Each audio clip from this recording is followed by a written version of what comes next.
ಇಲ್ಲ ಇಲ್ಲ ನಾವು ಬಹಳ ಸ್ಪಷ್ಟವಾಗಿದ್ದೀವಿ. ಯಾವುದೇ ರೀತಿಯ ಈ ಸರ್ಕಾರವನ್ನ ಅಭದ್ರಗೊಳಿಸುವ ಪ್ರಯತ್ನವನ್ನು ನಾವು ಮಾಡ್ತಾ ಇಲ್ಲ.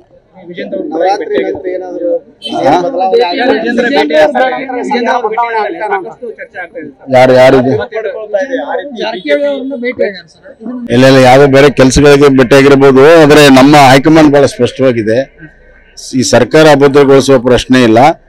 ತಾತ್ವಿಕವಾಗಿ ಮತ್ತು ಭ್ರಷ್ಟಾಚಾರದ ವಿರುದ್ಧವಾಗಿ ನಮ್ಮ ಹೋರಾಟ ಇದೆ ಹೊರತಾಗಿ ಈ ಸರ್ಕಾರ ಅಭದ್ರಗೊಳಿಸುವಂತದ್ದು ಯಾವುದೂ ಇಲ್ಲ.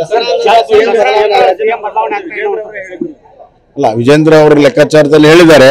ನನ್ನ ಪ್ರಕಾರ ಏನು CM ಅವರು ಆತ್ಮಸಾಕ್ಷಿ ಮಾತಾಡ್ತಾರೆ ಮತ್ತು ಕೆಲವು ಅವ್ರ ಮಾತುಗಳಿಂದ ನೋಡಿದಾಗ ಮಾನಸಿಕವಾಗಿ ಅವರು ತಯಾರಾಗ್ತಾ ಇದ್ದಾರೆ ರಾಜೀನಾಮೆ ಕೂಡ ಅನಿಸ್ತಾ ಇದೆ.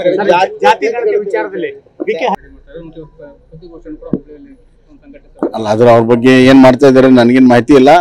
ಅವರು ಮೊನ್ನೆ ಡಿಕ್ಲೇರ್ ಮಾಡಿದ್ದಾರೆ, ಮಾಡಿ.